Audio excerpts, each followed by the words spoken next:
selamat datang kembali bareng gue Arya. Mungkin untuk kalian yang memang anak rental PS pasti udah gak asing lagi mendengar The Last of Us. Yap, film yang akan gue bahas kali ini merupakan adaptasi dari serial game yang berjudul The Last of Us yang dirilis di tahun 2013 silam.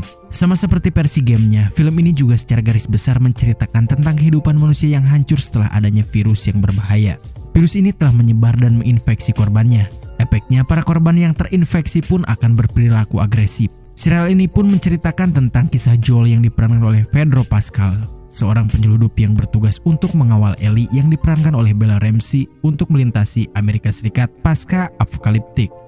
Oke, daripada kita muter-muter di sini, mending kita langsung aja ke alur ceritanya. Dan seperti biasa, daripada lu ngintip istri tetangga gue kepala desa, mending lu nonton channel gue aja.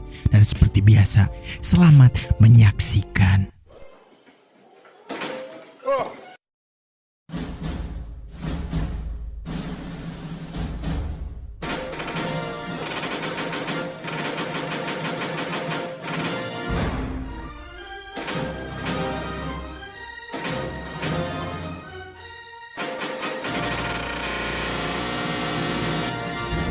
Something similar to influenza.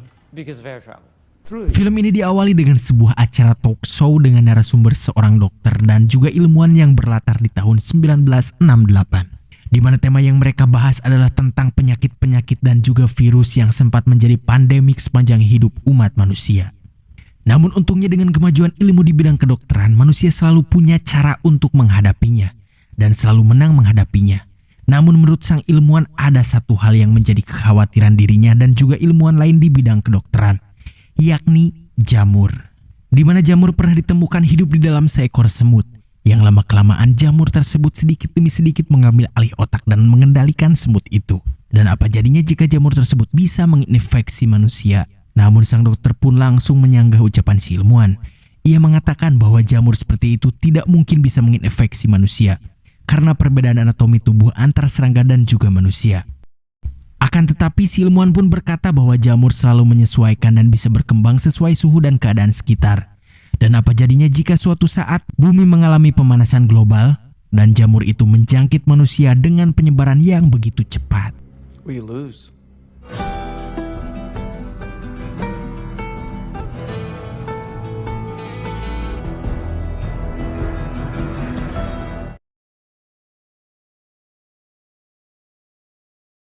35 tahun kemudian atau lebih tepatnya di tahun 2003, adegan menampilkan seorang gadis bernama Sarah yang bangun kesiangan. Ia pun terlihat panik dan segera membangunkan bapaknya yang terlihat juga masih nundutan di tempat tidur kesayangannya. Di sana Sarah lupa untuk menyiapkan hadiah ulang tahun ayahnya yang bernama Joel. Dengan sikap keibuannya, Sarah pun langsung membuat sarapan untuk dia dan juga ayahnya serta pamannya yang bernama Tommy. I don't really like pancakes. I know you don't like them. It's for my benefit. Sambil sarapan, hubungan mereka berdua terlihat sangat harmonis. Tidak seperti hubungan ayah dan anak dalam film barat kebanyakan. Hingga beberapa saat kemudian datanglah paman Sarah untuk numpang sasarap dan juga numpang hidup di rumah mereka. Di mana Tommy yang merupakan mantan tentara Amerika terlihat masih kesulitan untuk mencari rezeki setelah pulang dari medan pertempuran. Namun di tengah-tengah sarapan yang mereka lakukan, tiba-tiba terdengar sebuah berita dari Jakarta bahwa warga Jakarta memperingatkan warga Amerika untuk tetap waspada terhadap wabah aneh yang berasal dari sebuah tanaman. Lantas Joel kebingungan bahwa Jakarta itu berasal dari mana. Sarah pun memberitahu ayahnya yang rendah akan ilmu geografis itu bahwa Jakarta itu berasal dari Indonesia. Karena hari sudah mulai siang, Joel pun segera menyuruh Sarah untuk bergegas pergi ke sekolah. Beberapa saat kemudian Sarah pun mengendap-endap masuk ke kamar ayahnya dan mencari sebuah jam yang pernah diberikan ibunya yang sudah tak berfungsi. Happy birthday to you. Singkat cerita, Sarah yang sudah bosan dan bete akan pelajaran yang bikin hulu liar ingin segera pulang. Jam di dinding pun menunjukkan pukul 2:30 sore. Di perjalanan pulang, Sarah juga menyempatkan waktu ke toko jam. Rupanya Sarah berniat memperbaiki jam tersebut untuk diberikan sebagai kado untuk ayah tercintanya. 20. That's it? Dan ketika Sarah menunggu jamnya yang sedang diperbaiki, tiba-tiba istri dari si emang tukang jam tiba-tiba keluar sambil amak-amakan dan menyuruh suaminya untuk menutup toko lebih cepat. Entah apa alasannya, mungkin Si istri mamang jam tersebut sepertinya sudah mengetahui sebuah hal yang amat sangat gawat. Untung saja jam Sarah sudah berhasil diperbaiki. Tanpa basa-basi, ibu-ibu itu pun langsung segera menyuruh Sarah untuk cepat pulang, serta cepat-cepat mengunci dan menutup gorden dari toko suaminya itu. Dan benar saja, setelah Sarah berada di luar toko, suasana di luar terlihat sangat sunyi layaknya kota mati. Sesampainya di komplek perumahannya, Sarah pun mengunjungi tetangganya untuk mengambil pesanan kue untuk ulang tahun ayahnya. Kuenya pun matang, tetangganya pun menitipkan ibunya yang telah jompo kepada Sarah. Sarah yang merasa gabut pun akhirnya melihat-lihat koleksi CD film di rumah tetangganya itu. Tetapi si Oma tiba-tiba mengalami kejang-kejang aneh tanpa sebab. Dan ketika Sarah hendak pulang, ia pun dibuat bingung dengan perilaku gogok milik tetangganya yang terus-menerus menatap Oma. Singkat cerita, malam pun tiba. Sarah terlihat masih menunggu bapaknya pulang hingga di pukul 10 malam bapaknya pun akhirnya sampai di rumah. Lantas Joel yang telat pulang pun langsung meminta maaf karena mendapat lembur dadakan dalam pekerjaannya. Sarah pun kemudian memberikan jam kesayangan ayahnya itu yang telah ia perbaiki sebagai kado ulang tahun. Terlihat bapaknya begitu senang melihat putri kecilnya yang sangat perhatian kepadanya. Dikarenakan menurut Sarah sang ayah selalu tak peduli terhadap dirinya sendiri, bahkan hanya untuk memperbaiki jam kesayangannya yang rusak itu. Dan untuk menghabiskan waktu, Sarah pun mengajak ayahnya untuk menonton CD film yang ia pinjam dari tetangganya tadi sore. Dan kemudian mereka pun nonton film bersama. Don't fall asleep. Of course I won't. It's too riveting. Waktu pun tak terasa berlalu, Sarah sampai ketiduran di sana. Joel yang masih asik menonton film pun tiba-tiba mendapatkan telepon. Ternyata Tommy lah yang menelpon sembari meminta tolong untuk dibebaskan dari penjara. Selain beban secara finansial, ternyata si Tommy juga bader. Aduh, Tommy. Tapi Tommy mengaku bahwa ia tak bersalah. Ia hanya berusaha membela diri. Menurut penjelasan Tommy, ketika ia di bar, tiba-tiba ada seseorang yang bertingkah agresif menyerang para pengunjung lain termasuk dirinya. Karena tak ada pilihan lain, Tommy pun langsung mengkaprot orang tersebut. Dan sebagai seorang kakak, Joel pun tak ada pilihan lain selain membebaskan adiknya yang mempunyai DNA beban akut itu. Pukul 2 malam tiba-tiba Sarah terbangun karena mendengar suara helikopter yang begitu keras. Sembari lulungu, Sarah pun mencari keberadaan ayahnya yang tiba-tiba menghilang dari rumah. Saat siaran televisi yang menyiarkan keadaan darurat, Sarah pun dibuat kaget oleh gogok tetangganya yang sepertinya ketakutan. Di tengah keheranan yang semakin menjadi-jadi, Sarah pun mengajak gogok tetangganya itu untuk kembali pulang ke rumah majikannya. Akan tetapi, si anjing terlihat sangat ketakutan.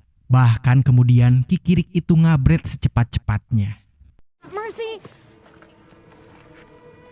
Dirasa ada yang tidak beres dengan tetangganya, Sarah pun memberanikan diri untuk mengecek rumah tetangganya itu. Betapa terkejutnya Sarah ketika melihat tetangganya yang sekarat berlumuran darah. Lalu tiba-tiba, ternyata si Oma telah terinfeksi jamur tai sapi. Dan ia sedang berusaha menyebarkan jamur kepada anaknya. Sarah yang ketakutan sekaligus syok pun kemudian ngabret keluar rumah. Untungnya ayah yang sudah mengetahui kejadian ini dari kota langsung bertindak dengan semestinya. Dan saat Joel menenangkan Sarah, Tommy pun segera menyuruh mereka untuk segera pergi dari komplek tersebut. Di jalan Unclek, Tommy pun menjelaskan bahwa semua kekacauan ini berasal dari terinfeksinya manusia oleh semacam virus parasit yang berasal dari jamur. Bahkan sampai-sampai membuat komunikasi lumpuh total di kotanya. Taiknya karena semua orang ingin meninggalkan kota tersebut, sampai-sampai membuat jalan tol menjadi macet seperti musim mudik lebaran. Karena tak ingin keadaan menjadi semakin buruk, mereka pun memilih asruk-asrukan keluar jalur untuk mencari akses tercepat demi bisa keluar dari kota ini. Namun sialnya pemerintah mengerahkan militer di perbatasan agar tidak ada orang yang meninggalkan kota tersebut. Di tengah kebingungan, mereka pun harus segera mencari jalur lain. Hingga sampai mereka melintasi kota, kekacauan pun semakin menjadi-jadi.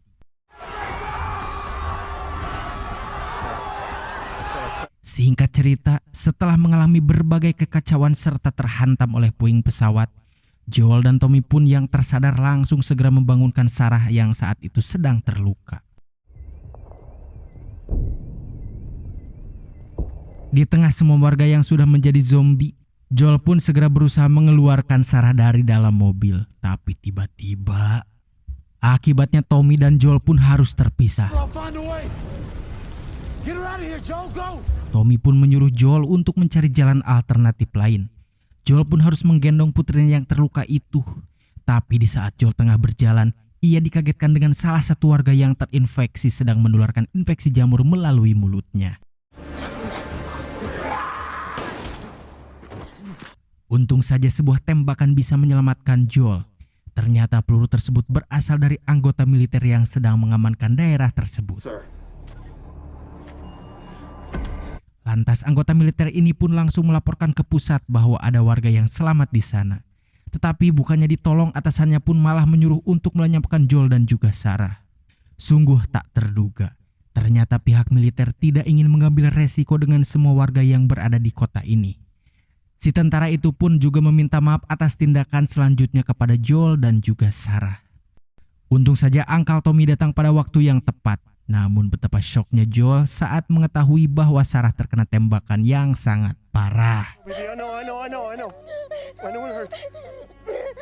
Sungguh tragis sekali. Putri tercintanya harus menghembuskan nafas terakhirnya di pelukannya sendiri.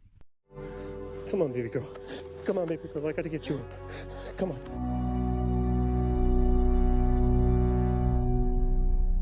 Bagaimana? Cukup membagoikan bukan?